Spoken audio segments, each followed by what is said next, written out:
On se pose une question tous ensemble à 14 heures. À quand le retour des terroristes de Daesh sur notre sol, des Français dont beaucoup ont participé de près et de loin ou à des tentatives d'attentats ou à de véritables attentats.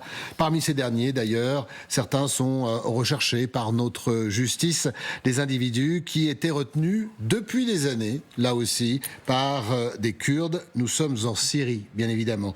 Une aide précieuse d'ailleurs qui nous évitait souvent de les récupérer, de les juger et parfois de les remettre en liberté, mais ce sont des combattants aguerris, très dangereux.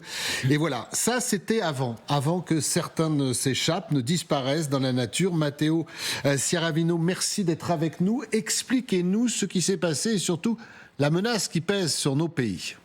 Oui, c'est l'un des dossiers les plus chauds, les plus sensibles que doit gérer Damas. Car le pouvoir syrien, vous l'avez dit, doit désormais s'occuper de la vingtaine de camps et prisons où se trouvent des membres de l'État islamique. Alors, les camps et les prisons, on va les voir dans un instant. Hop, ils sont juste là, regardez, vous les voyez, ces prisons et camps de djihadistes en Syrie. Et l'un est scruté tout particulièrement par les Occidentaux, le camp d'Al-Hol, où se trouvent environ 23 000 personnes. C'est dans le nord-est du pays. C'est le plus grand camp de détention de djihadistes, près de 14 500 Syriens et 6 000 ressortissants étrangers, dont une majorité sont sympathisants de l'État islamique. Rien que dans ce camp, ce sont 42 nationalités qui sont représentées, dont des Français, et certaines parties d'Al-Hol sont même sous le contrôle de l'État islamique.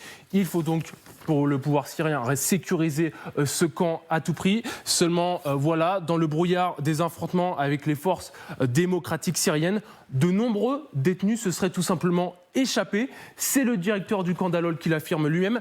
Impossible de savoir combien sont dans la nature à l'heure où on se parle. Mais déjà, lors de la prise de la prison d'Al-Kham al-Sini au sud d'Al-Hol, ce sont 120 prisonniers qui s'étaient évadés. Le pouvoir syrien dit avoir réussi à arrêter pour l'instant 80 fugitifs. Merci beaucoup pour toutes ces précisions. Guillaume Fard, si vous êtes là, c'est qu'a priori, on ne va pas dire qu'il y a urgence, mais il y a danger. On les connaît bien. Enfin, pour une partie en tout cas, ceux qui sont français.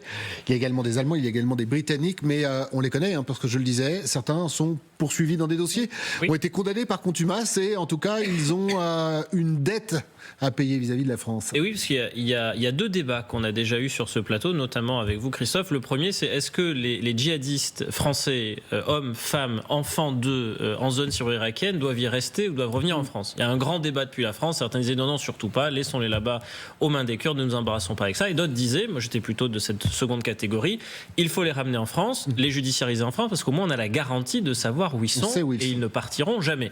Et là, ce que l'on voit, c'est que évidemment, la géopolitique syrienne ayant changé, le risque est qu'ils s'échappent et qu'on les perde complètement de vue. Deuxième débat, est-ce que le président syrien avait changé? En clair, est-ce que passer de Al-Joulani à Al-Shara, tailler sa barbe... C'est de terroriste à terroriste ou repenti en costume. Exactement. Est-ce que ça allait changer quelque chose? Est-ce qu'il allait faire amende honorable? Est-ce qu'on croyait à la repentance en matière de djihadisme? Moi, personnellement, je n'y ai jamais cru, j'y crois pas plus aujourd'hui et que je n'y croyais hier. Et là, ce à quoi on assiste... Voilà la différence entre les deux hommes, c'est le même pour ça. C'est exactement le même, sauf que dans la catégorie de droite, il était clairement ennemi de la France. Maintenant, on ne sait plus trop où il se situe. Mais il a été reçu à l'Élysée par la France. Oui, à titre dérogatoire, parce que l'ONU lui interdisait de voyager. Donc la France lui avait donné d'ailleurs à l'époque un sauf-conduit pour qu'il puisse se rendre dans une visite d'État. Et reçu par Donald Trump, voilà. Comme ça, on a bouclé la boucle. Oui, effectivement. Mais donc là, lui, il joue sa carte géopolitique. Il veut reprendre la pleine maîtrise de son territoire et en chasser notamment les Kurdes sur la carte qui a été montrée tout à l'heure. Bien donc, il lance une offensive. Mais la conséquence ou l'effet collatéral qui est qu'on perd la main sur la surveillance de certains camps, parce que les Kurdes, évidemment, si on les attaque, ils se défendent. Donc, sécuriser les camps n'est pas leur priorité opérationnelle. Leur priorité opérationnelle, c'est d'abord de se défendre si on les attaque. Bien, ça, c'est pas vraiment l'affaire du président syrien. Alors, certains vont dire, oui, mais quand même, il a plutôt intérêt à être de bonne composition avec les États occidentaux et à pas perdre complètement de vue certains djihadistes. Bon, de mon point de vue, je suis extrêmement circonspect. Je pense que le risque principal, c'est que beaucoup disparaissent, parce qu'il y a des femmes et aussi leurs enfants sont devenus maintenant en âge aussi de combattre. Si ces gens décident de frapper la France d'une façon ou d'une autre, c'est le prix que nous aurons à payer. La France et l'Europe. Merci Matteo de nous avoir rejoints. On n'est pas les seuls d'ailleurs à s'inquiéter, puisque les Américains aussi s'inquiètent et ils pourraient peut-être aider à les retrouver, ou en tout cas à les neutraliser. Effectivement, les États-Unis qui prennent ce problème très au sérieux. 150 prisonniers ont déjà été transférés par les Américains vers l'Irak, zone jugée plus sûre par les États-Unis. Et d'après le commandement central américain, il pourrait transférer jusqu'à 7000 détenus de l'État islamique. Vous vous rendez compte, c'est une opération évidemment très risqué. Reste à voir si d'autres pays vont également s'emparer de cette situation intenable. L'Union européenne s'est dite vendredi extrêmement préoccupée par ces éventuelles évasions et dit suivre de près la situation. Merci Mathéo. Et puis on peut comprendre, bien évidemment, au vu du pédigré de certains d'entre eux. Alors, oui. Juste peut-être un point, c'est-à-dire que les Kurdes détenaient dans les prisons ces djihadistes répertoriés, connus de nos services. Jusqu'à présent, il n'y en a pas un qui s'est échappé. Là, on va les mettre en Irak, qui est une véritable poudrière. 7000, c'est pas rien. Oui. Il y a aussi ce qui se joue, et ce qui est assez vertigineux, c'est la trahison absolue faite aux Kurdes, qui avaient une mission, un mandat international pour gérer ces terroristes. Les États-Unis ont clairement signifié aux Kurdes que leur mission était terminée, c'est-à-dire qu'en sous-titre, c'est débrouillez-vous. Donc il y a une trahison absolue à l'endroit de tous les engagements internationaux qui ont été pris, parce que les Kurdes sur place, c'était quand même le rempart absolu. C'était la protection. C'était la protection. Donc en fait, les gardiens de prison. Voilà, donc factuellement, si on prend les faits, depuis qu'on a lâché les Kurdes, finalement, il y a des terroristes et des djihadistes dans la nature. Donc le gouvernement syrien essaye d'expliquer qu'en fait, peut-être chacun est responsable, c'est dans le flou, le brouillard des affrontements que finalement c'est pas trop qui est responsable. Et ils ont même été accusés, les Kurdes, d'avoir volontairement libéré ces djihadistes. Pour connaître beaucoup les Kurdes, pour connaître beaucoup leur combat, il est impossible que volontairement des forces kurdes aient libéré des gens de l'État islamique. Ce n'est pas possible. Alors ceux-là n'étaient pas en détention, bien évidemment, à ce moment-là. Nous sommes en décembre 2024, chute de Damas, bien évidemment, et notre terroriste converti à une forme de démocratie était à la tête de ses troupes pour renverser le régime d'Assad. Et qui avait parmi ces soldats, ces combattants, eh bien des terroristes, des djihadistes français. Vous voulez les écouter ? Eh bien voilà. Des rebelles islamistes acclamés comme des héros dans cette ville syrienne. Dans la ville de Latakia, accueil de la part des civils, Allahu Akbar. Et qui parlent français. Ces documents sont dévoilés par Wassim Nasr, journaliste à France 24, spécialiste des mouvements djihadistes. Rond-point de la ville de Hama. Selon nos informations, une trentaine de Français sont des combattants du groupe islamiste HTS qui a renversé Bachar el-Assad. Même les chrétiens ils sont heureux, même les chrétiens ils célèbrent.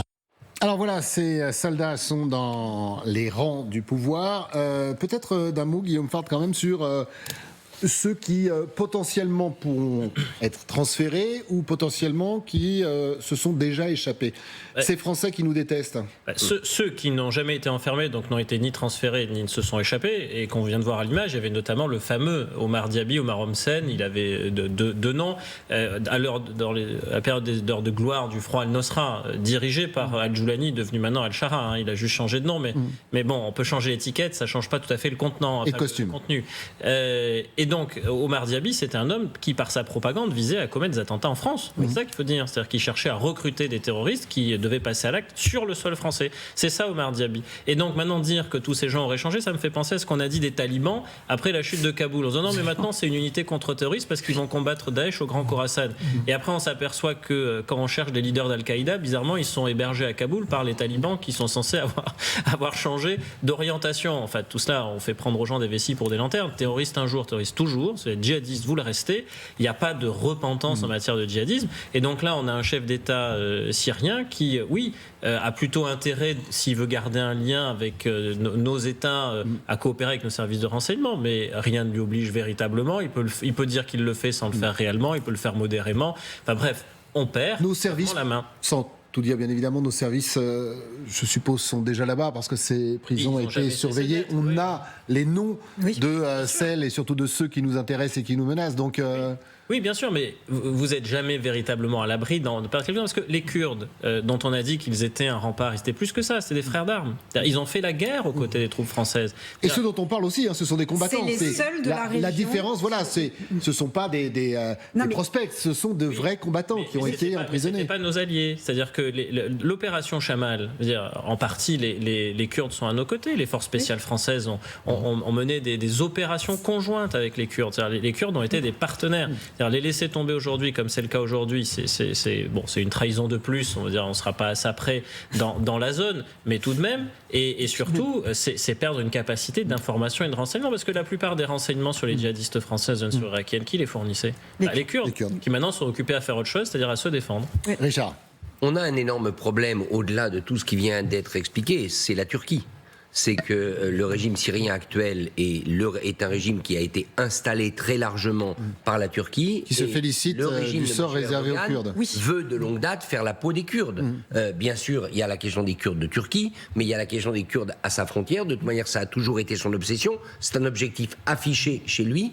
Et maintenant, entre la Turquie, c'est-à-dire entre Ankara d'un côté et entre Damas de l'autre, bien évidemment, c'est une entente parfaite pour prendre les Kurdes en étau. Donc on va avoir, de toute manière, même si on voulait, et vous avez raison de le souligner, la volonté diplomatique et politique n'est pas là, même si on voulait venir au secours des Kurdes, dans la situation géopolitique actuelle, on ne le peut pas. Là, pour le coup, il faut quand même dire, les seuls qui, à un moment donné, peuvent avoir un levier, c'est les États-Unis, par la capacité de levier qu'ils ont sur la Turquie. Et Michel, peut-être de venir au secours aussi éventuellement des Français ou des Européens pour éviter le retour de ces énergumènes. Moi, je crois que les Américains vont d'abord s'occuper d'eux-mêmes.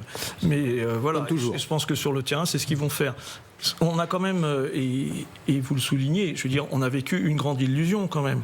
Et on nous a fait vivre une grande illusion. La DGSE était sur place et on nous faisait comprendre, lorsque HTS a pris le pouvoir, que naturellement, nous reprenions langue avec eux, parce que c'était naturellement pour sécuriser et ne pas avoir ce type d'événement. Aujourd'hui, non seulement il y a eu une trahison, comme vous l'avez souligné, parce que c'était des femmes et des hommes kurdes qui ont combattu l'EI, et l'autre partie, c'est que la Turquie est schizophrénique, c'est-à-dire que d'un côté, elle va combattre les Turcs, mais d'un autre côté, elle ne veut pas voir des gens de l'EI rentrer en Turquie. Or, aujourd'hui, en ouvrant la passoire, il y aura automatiquement des gens qui vont passer par la Turquie pour rejoindre après l'Europe. Donc aujourd'hui, on a ouvert une boîte à Pandore dont personne ne sait ce qui va advenir. Et quand tout à l'heure, on nous donne le chiffre de 40, il suffit que 2 terroristes arrivent en France. Il n'en faut pas 40. Ce serait trop. Et il y en a beaucoup plus que ça.